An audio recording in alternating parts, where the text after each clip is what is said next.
Hey guys, Tubbi of the Nerdy Bird side here. Have the opportunity to sit down with the one and only Nilly of New Orleans, thanks to the Antidote.com. We're going to catch up with him and a lot of the things that he has going on to the close 2017, coming into 2018. Now, I know that in 2017 you dropped a project, two. One of them was Five Life, and the other one is No Competition. One of them is a creative visual solely by you, and the other one is kind of where you kind of play with some of the beats that were popular. Yeah, some of the more popular beats that are out right now. Cool. So go ahead and tell us a little bit about that, and then we'll get into telling a little bit about yourself. Okay, so first I came out with Five Life, which is basically my biggest project to date.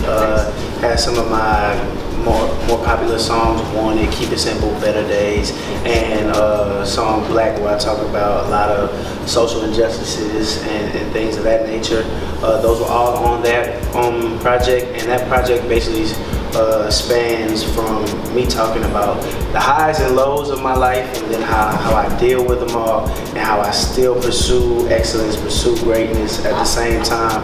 But at the same time, I'm shining for myself, but I also want to, give back to others. Nice. So that's what the whole Five Life thing is about. So definitely, please go check that out. No Competition was basically me feeding my fans, because as an up-and-coming artist, you have a lot of your friends that will be like, oh, I want you to rap on this beat. Right. I want you to get on this beat. So basically, I take like, I think it's like about, and then I get like 10 beats, and I try to do my rendition of it all, whether it be a Mask Off or Caroline, even How Great by Chance the Rapper. This is like a different variety of beats, but I just take my own spin to them. Awesome. Now, knowing that you're from New Orleans with these two particular projects, well, first of all, how long have you actually been making music on a serious level? Okay, I started doing music my senior year of high school, so that was 2011. And then it kind of transitioned into me being serious with it about 2013. Nice. So I'll say seriously about 4 years. At first it was just a hobby, because I always was the guy who knew all the songs on the radio. I always was the one rapping all the lyrics to whether it be 50 Cent, Lil Wayne, Kanye West, College Dropout. It actually made me want to do music in general, but I didn't all the way take it serious until about, I want to say, like 2013. That's nice. So since 2013, putting your two projects out, we know that one of them is individually yours, and the other one is more so you kind of playing around. Which one, so far as lyrical concepts, do you feel like you took the most time? Definitely Five Life. Like I said, No Competition was basically me just, I took a very Lil Wayne, No Ceilings route to it. Just like, I'm gonna just rip the beats. Cool. Five Life was storytelling. I go through a transition on the tape. Like I said, it starts out very triumphant, very me, like braggadocious, talking that noise, and then I hit a low point to where I don't know, like I feel like people around me are changing up on me, and I feel like I'm making mistakes and stuff, and then I hit a turning point to where like I realize, I'm meant to do this, and nobody can stop me. And then after all that, with the highs and lows, I still feel like I've been put on this earth to inspire other people. So it all comes together as my life, me and Five Life. Cool. So production or any features on Five Life that you'd like to do? Okay, so the producers from Five Life include Clyde Strokes, Decky on the track, who's actually local, and Tone Jones. He did a couple of songs on there. They're all dope within their own right, very different, but they're all nice on the track. Features, okay, so we had one song called Superman with B. Anderson, James Jackson, and Super. They're all local artists. I had a spoken word piece from Rain Myers, who actually was on she was on the LSU commercial doing spoken word. She's definitely dope. And I had two singing features, one from Rayon, who's out of New Orleans, and Chase Warner.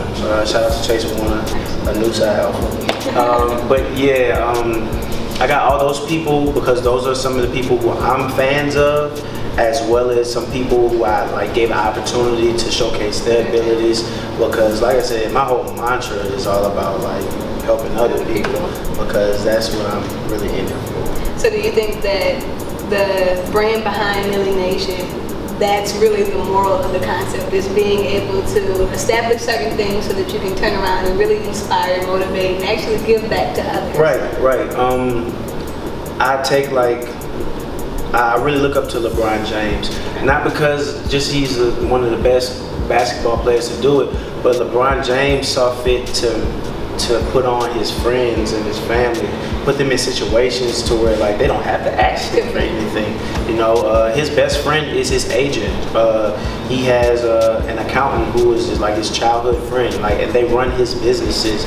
It's to the point to where like LeBron is winning, but everybody around him is winning at the same time. You know, you have some people who get fame, stardom, success, whatever you may have you, and then it's just like we eating good over here, but your family's starving. That'll never be me. So like Nilly Nation to me is just like, first of all, establishing that you can do anything that you put your mind to, and you can be great at it. You can be top level great at it.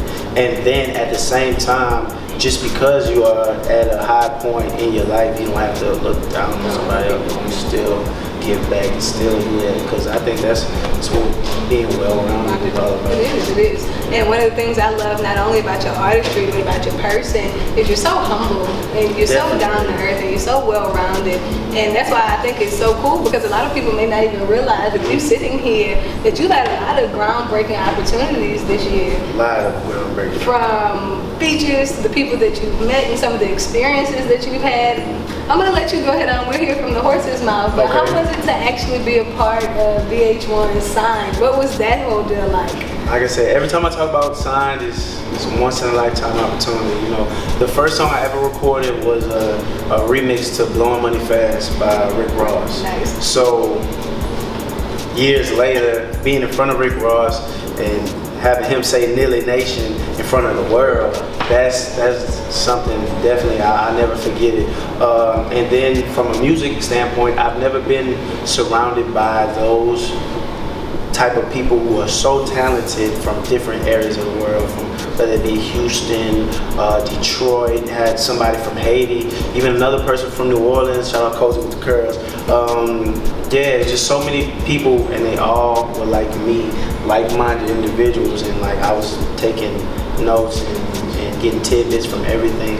But yeah, it's just I can't even imagine like my life without Sign, because as soon as word got out that I was on VH1, everything changed from the people around me to like all the opportunities I was getting. All of a sudden, people wanted to do features and write stories and just a whole bunch of stuff. So like I didn't take it as like, oh, so now you want to write stories. I took it as, look, this is my opportunity to like actually get my platform out there, so I can do more of the things I want to do. So yeah, it was definitely a dope experience.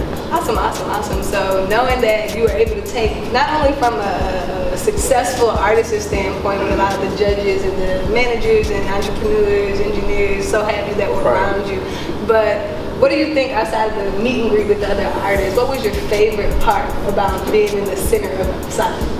The favorite part, that's a tricky question. My overall favorite part about Sign is basically it put me in a position to where my music is in demand more. Gotcha. So now it's to the point to where like my last single I dropped is called Talk to Me, featuring Macy Rain, available on Apple Music, New Spotify, single, exclusive info, Google make sure Play, you check that out. all that, Apple Music. That song has been received well, and it's also been received by the most amount of people that a song from me has ever been received, just because of that platform that it gave me. So that was my most that's the thing favorite thing about coming from Sign.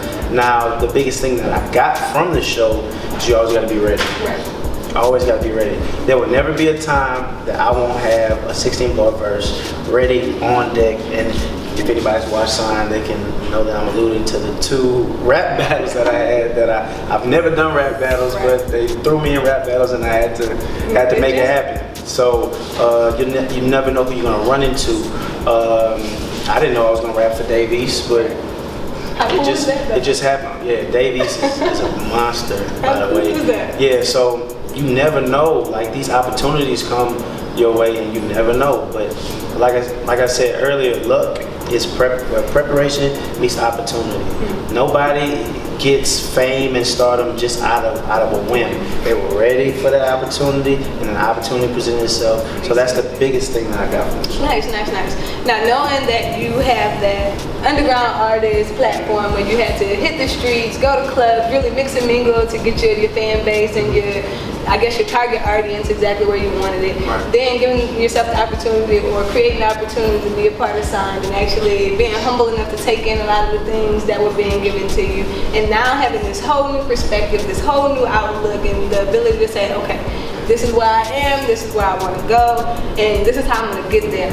If you could give any advice to any upcoming artists who are trying to get where you are and go where you're going, what would you tell them?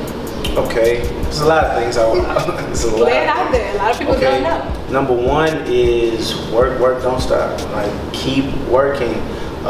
Never get in a position to where you feel like you've done enough. Right. Because that's when complacency sets in, and complacency creates the spirit of being stagnant. And I'm a firm believer, either you're going up or you're going down. Because even when you're not doing anything and you're at a level playing field, somebody else is working. So that's essentially going down.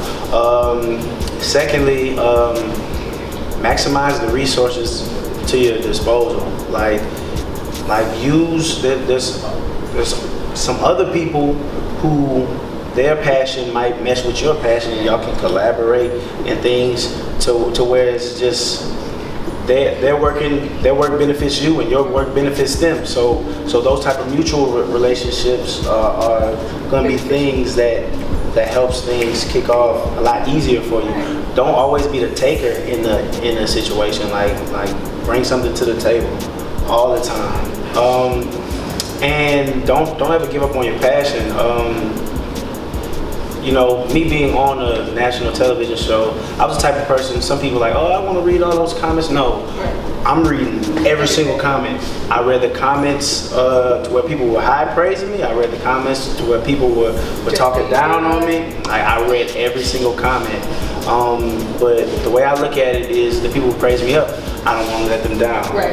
And then the people who talk down on me, it is now my job to make sure that you become a fan. As well. There's literally been some people when I first started doing music that told me to stop doing it. And some of those people are my biggest fans, like hands down. So just use everything as inspiration to keep going. Work, network, because who you know sometimes is better than what you know. Because there's gonna be that one person that's gonna be able to open that door for you, and then constantly just keep going and keep faith. Nice. So I know that recently you actually relocated. You're no longer in the boot with us here in Louisiana. You have a new home area, so you can kind of tell everybody where you are and what that adjustment is like, knowing that you're building your brand and you're building your artistry. Do you feel like the move has been more beneficial, or is it just an adjustment process all in itself? Okay, it's definitely an adjustment process all in itself. Currently in North Dallas, Texas. I made the decision to move because I didn't want to be around when the show was happening, just because, you know, I didn't know how the show would portray me. Of course I knew what was going to happen, but I didn't know how the show would portray me, and I just wanted to be around my family at the time. And then I knew that the show would give me a bigger platform, so I knew that I would be moving to a different area. I still don't know what area that is. I'm kind of deciding between Houston, Atlanta, or Los Angeles, whichever. And that's going to be contingent on future management opportunities and label opportunities, which I've been entertaining. But it just gives me, like, I'm with my family right now, so it kind of like gives me that backing of, like, just that support system around me. And then with something like this, I kind of wanted to, like, closing up my circle, because it's a lot of people who, you know, smile in your face. Just long enough to get close enough to Exactly. So I try to stay away from that at all times. But yeah, we definitely got major moves going soon. Awesome. So being back at home with the folks, I know that. Well, how do they feel? Are they excited? Do they get nervous for you? Are they more just like that support base? It's like keep going, or is mom kind of like? Okay, mom is she's the emotional roller coaster. She's I can't believe such and such, and I would have been so nervous. Dad is man, you should have did this better. Right. Like he's the critical one. Yeah, he's the very critical one. So the balance of both of them. You know, they're my biggest fans. Awesome. They retweet everything. Yes, my parents do have Twitter. Yes. They share with their friends. They go over and beyond. You know, when I told them that I wanted to do music a long time ago, they've always been supportive of anything I've done, whether it be music, sports, school, anything like that. They've always been super supportive, and I just hope that I'm like that when I one day have kids. You know. Definitely been in my corner the whole way, because I know there's some artists who, you know, they kind of rebel against their parents' wishes, but I just been fortunate enough to have parents who like believe in my business. Right, that is so awesome that mom and dad and that support system for you. I think that's the coolest thing ever. A lot of artists do miss out on the opportunity to have home front backing, so that's really cool.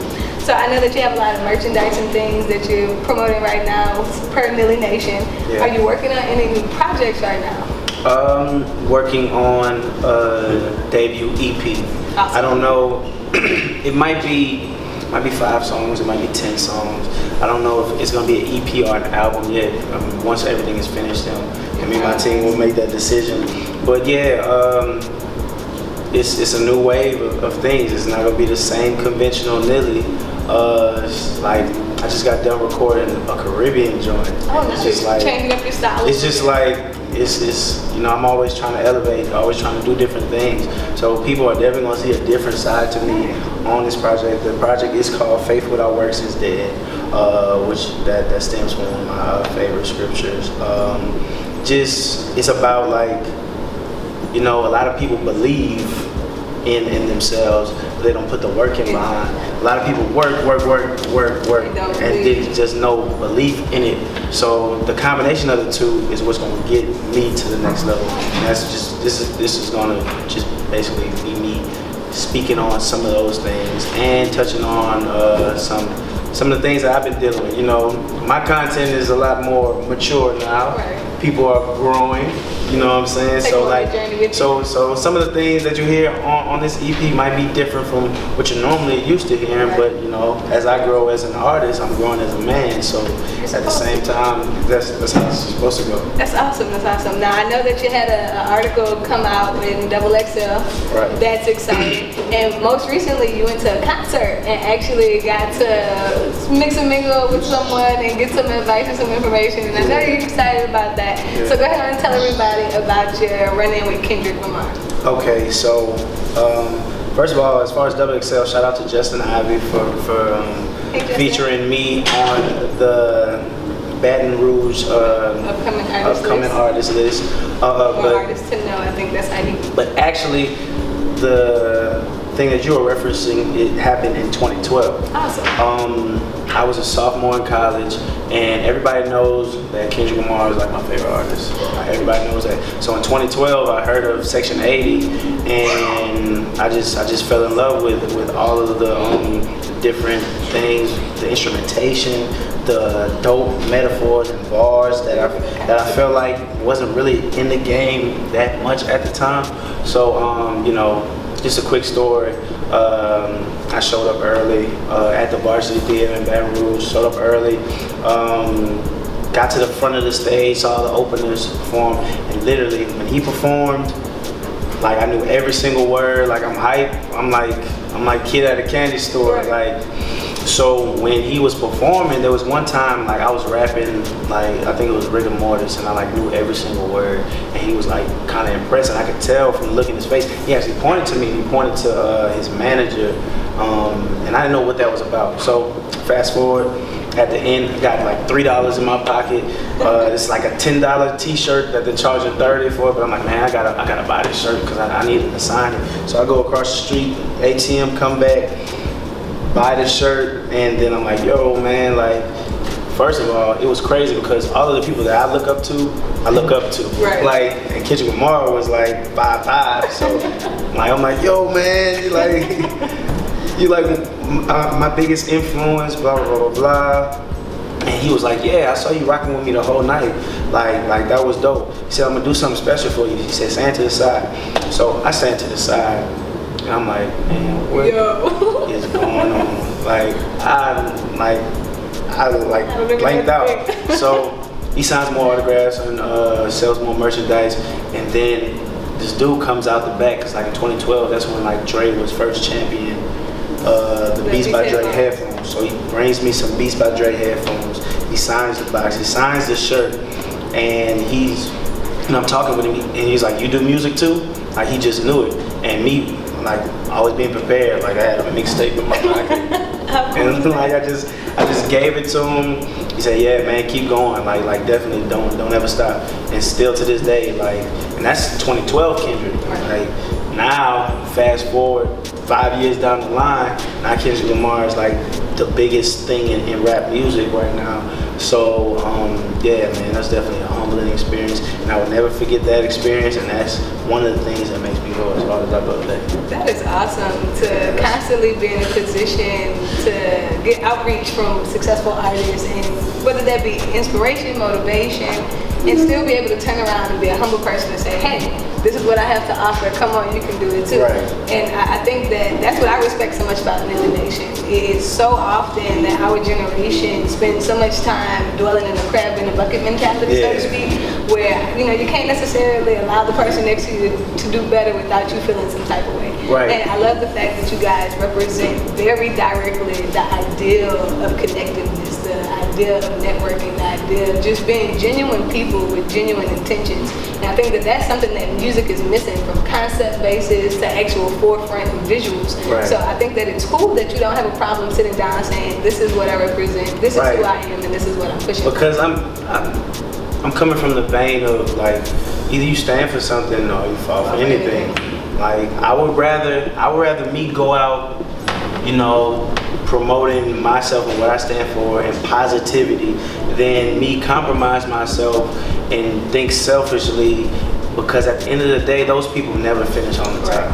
Those people never finish on top. I'm cognizant enough to know that I'm gonna need somebody for me to get where I need to go. And I understand that burning bridges is not gonna help you get anywhere. So at the end of the day, if anybody is willing to assist me or anything, nowadays certain things like of course I would charge for a feature in retrospect to when I was doing everything for free. I don't think I'll ever recoup what I've invested in myself. So now it's different, but I'm still willing to work with anybody, because like Dream said on VH1 Unsigned, he said, nope, you're never bigger than opportunity. Nice. So you never know who you're gonna run into, you never know who they know, you never know who they know who they know. So just always gotta remain humble, but still demand the best out of yourself. And I think that's the perfect combination. You're absolutely right. Yeah. So knowing that you're working on the new EP and you have a lot of things coming up in 2018, do you plan on doing any touring, or do you have any shows booked already, or is that stuff that we're kind of having to stay tuned for? Yeah, kind of stay tuned. NillyNation.com is where you can find all that stuff. Speaking of NillyNation.com, NillyNation.com/merch, where you can get all of the merchandise and things. Basically, the shows are coming in. I've actually been in some talks with some management people, as well as some label executives. I won't say that. You don't have to disclose. Yeah, but some stuff should be left anything is gonna be set in stone at a later date. So like, I just been entertaining things, but most of all, like, while I'm independent, I'm owning that. Getting publishing together, getting my LLCs, copyrights, all that stuff, because that's important as well. So just been constantly working every single day, asking myself, what can I do to get better, and acting on that every single day. Awesome.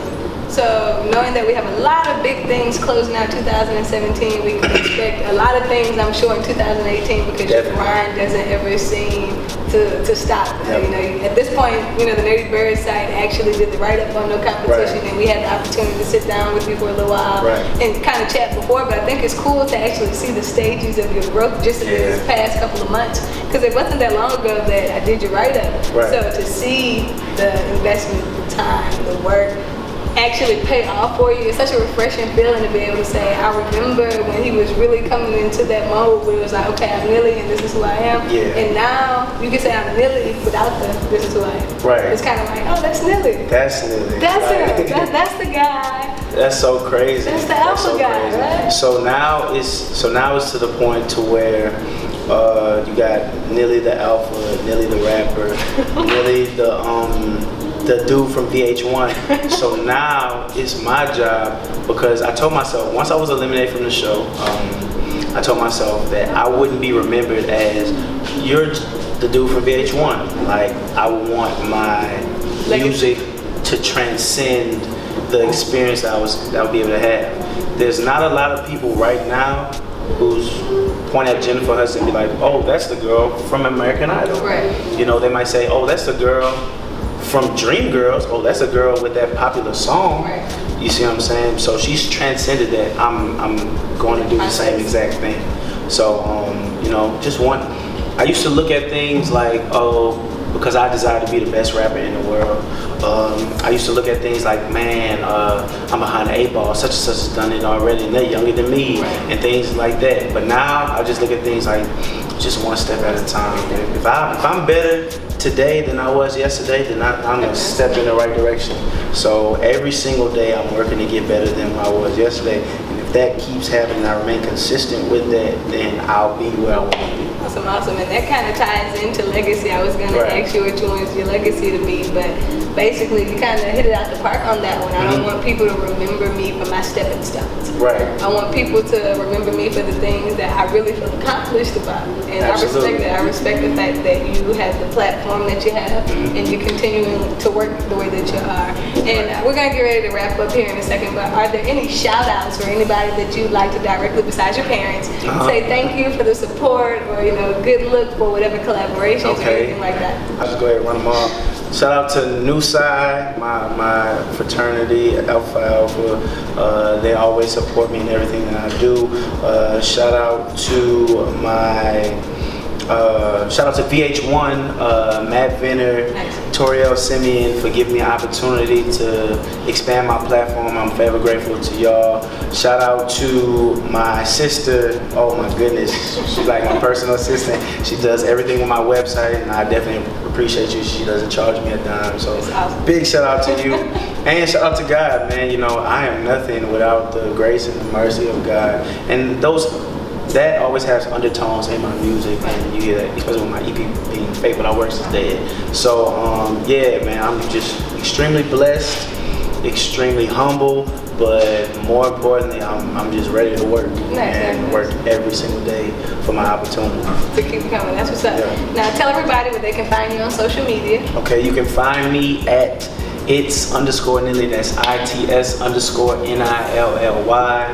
That's on the Twitter, that's on the Snapchat, that's on the Instagram. You can also find me on NillyNation.com. That's where you'll see the latest visuals, the latest interviews, the latest touring dates and all that. As well as NillyNation.com/shop, where you can buy your Nilly Nation merchandise. So I'm a very humble guy. Feel free to leave a message. If I don't get to it at that time, just know I'm working, but I definitely will get to it. And I love all my fans, man. Nilly Nation in the building. Awesome. One more thing, and I'll let us close. Your music, is it stacked to your website as well, or can they go to other places to locate your music? Okay, the music is on NillyNation.com as well, but you know, there's also SoundCloud.com/NillyNation. My latest single, Talk to Me, featuring the lovely Miss Macy Rain. Yeah, it's available on Apple Music, Tidal, Google Play, and Spotify. And be on the lookout for Fate Without Works is Dead. Probably at the top of 2018, end of 2017. I don't like saying specific dates No, because if that's I push just it back, give it a good land of idea. my word, you know what I'm saying? But it's definitely coming soon. In the winter months, make sure you guys are looking for it. It's coming. Yeah. Had a great time sitting down with Mr. Nilly of Nilly Nation. Make sure that you guys check him out right here with the Antidote.com and the Nerdy Bird site. We'll be back with more updates.